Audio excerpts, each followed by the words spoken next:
Spirituality Bhagavad Gita heritage fashion पर आप काम करती रही हैं। दैट्स जाह्नवी सिंह।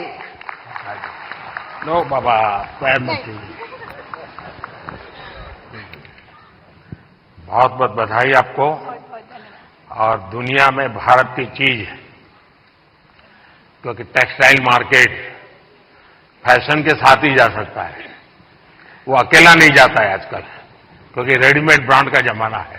और आप बड़ी मदद कर रही है, कुछ सुनाइए लोगों को। बहुत बहुत धन्यवाद। मेरा नाम जाह्नवी है और सबसे पहले बहुत धन्यवाद इस पुरस्कार के लिए। और मैं चाह रही हूं कि इस नए भारत में जो हमारी प्राचीन परंपरा है उसे अपनी संस्कृति, शास्त्र, संस्कार और साड़ियों के माध्यम से आगे लेके जाऊं। और मेरा सबसे यही अनुरोध है कि अपनी संस्कृति, शास्त्र, संस्कारों को भूलिए मत, उसे अपने साथ रखिए। आप कितने भी मॉडर्न हो जाएं, हमेशा ये रूट्स आपको याद होनी चाहिए। एक है अब दुनिया में रेडीमेड का जमाना है जी। और मैं मानता हूं कि हमने इस प्रकार किसी को अगर गाइड कर सकते हैं, आप जैसे लोग गाइड कर सकते हैं। जैसे अब साफा कोई मानता नहीं, रेडीमेड आता है पहन लेता है, फोटो वोटो निकल जाती है। धोती मानता नहीं कोई, रेडीमेड आता है पहन लेता है। भारतीय जो वेश है उसमें भी साड़ी कठिन काम है पहनना। अगर उस आ रहा है थोड़ा बहुत, लेकिन मैं समझता हूं वो जितना ज्यादा प्रमोट होगा, दुनिया में बहुत बड़ा मार्केट बनने वाला है। तो उस दिशा में कैसे आप लोगों को इंस्पायर कर सकती है? मुझे लगता है हमारे देश में बहुत अलग अलग प्रकार के टेक्सटाइल्स हैं और उसको अपने वीडियोस से मैं प्रमोट करती हूँ। उसका पहनावा कैसा है, उसकी बुनाई कैसे की जाती है, टेक्सटाइल कैसा है, तो उसको आगे ले जाने का प्रयास है वीडियोस के माध्यम से, ताकि लोगों को पता चले कि हमारे भारत में इतने अलग अलग टेक्सटाइल्स और इतने सुंदर प्रिंट्स, वेराइटीज हैं जो हमें देश के सामने लानी चाहिए। और भारत एक सबसे सुंदर देश है और उसकी विरासत, उसकी परंपरा, संस्कार, संस्कृति, हर एक चीज बहुत सुंदर है। तो मेरा यही प्रयास है कि मैं उसको आगे लेके जाऊं। देखिए, भारत फैशन की दुनिया में लीडर रहा है। बहुत लोग हैरान हो जाएंगे अगर आज लोगों को लगता है मिनी स्कर्ट ये आधुनिकता की निशानी है, या पर्स ऐसे लटकाती है बहनें। आप अगर कोणार्क जाएंगे, सैकड़ों साल पुराने मंदिर का जो मूर्तियां बनी हैं, उसमें आपको एक मूर्ति वो भी दिखेगी जिसमें मिनी स्कर्ट पहना है बेटी ने और हाथ में पर्स है, ऐसे लटक रही है। यानी सैकड़ों साल पहले फैशन का वो नॉलेज यहां पर पत्थर तराशने वाले को भी था। यानी भारत की इन विविधताओं को हम दुनिया में ले जा सकते हैं। बहुत बहुत बधाई आपको। बहुत बहुत धन्यवाद। और बेस्ट क्रिएटिव क्रिएटर फीमेल की श्रेणी में पुरस्कार प्राप्त कर रही हैं श्रद्धा, जिन्हें मशहूर है अय्यर श्रद्धा के नाम से। आप अलग अलग भाषाओं में कॉमेडी प्रस्तुत करती हैं, हास्य कलाकार। दैट्स श्रद्धा।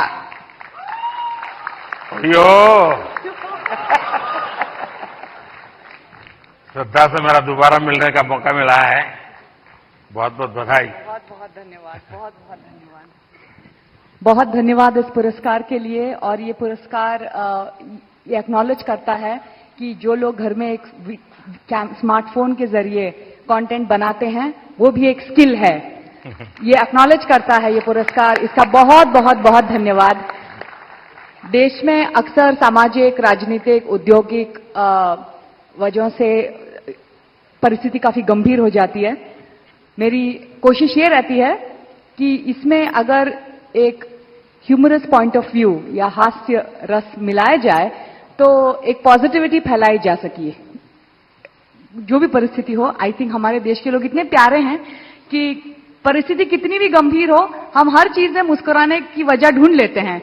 और मैं अपने कंटेंट से ये वजह दर्शाने की कोशिश करती हूँ। बहुत बहुत धन्यवाद। बहुत धन्यवाद। देखिए, बाजार से सब्जी कितनी बढ़िया क्यों ना लाए, उसमें जब तक तड़का नहीं लगता है ना, टेस्ट नहीं आता है।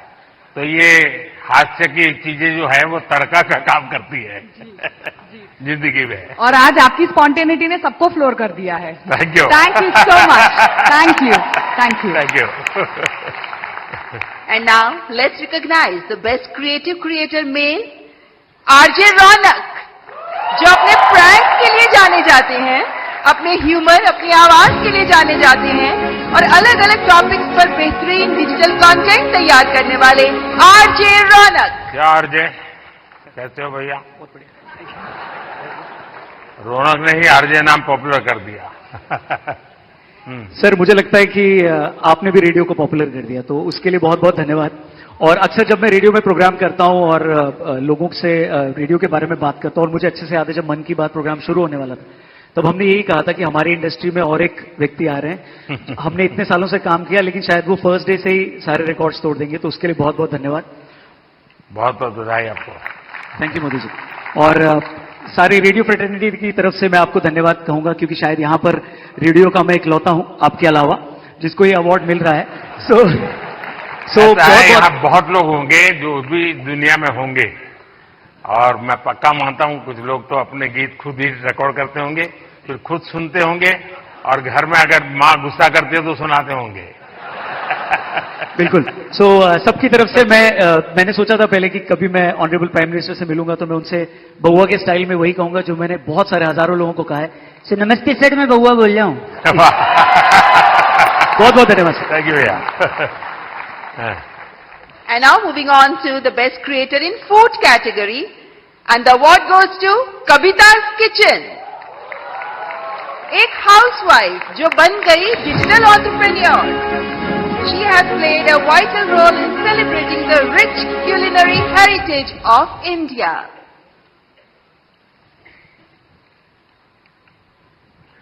कविता जी, बहुत बहुत बधाई आपको। धन्यवाद सर। वो जो मल्हार है ना, उनको खाना बनाना हाँ, सिखाओ। उसको कुछ सिखाइए।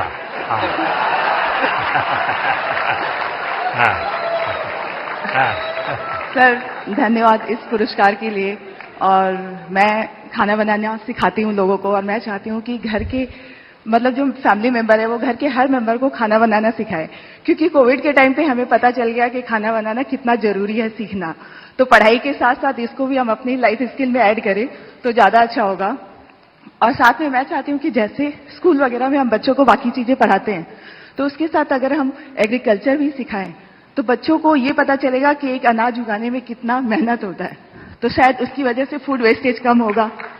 और खाना बनाने में कितनी मेहनत होती है, तो उसकी वजह से भी वेस्टेज को हम रोक सकते हैं। तो ये मेरी सोच है। मैं चाहती हूँ कि ऐसा अगर हो तो फ्यूचर में अच्छा होगा। अच्छा हुआ आप इस काम को किया, और आपके कारण लोग जानेंगे, कि वरना हमारे गुजरात के लोगों का एक स्वभाव रहा है, वो सैटरडे शाम को कहीं के रेस्टोरेंट ढूंढते रहते हैं, फास्ट फूड। और फिर वहां मैक्सिकन कहाँ मिलेगा, पिछले सप्ताह मैक्स इंडिया, इस बार इटालियन कहाँ मिलेगा। और अगर वो कुल्लू मनाली जाएंगे तो यार गुजराती डिश कहाँ मिलेगा।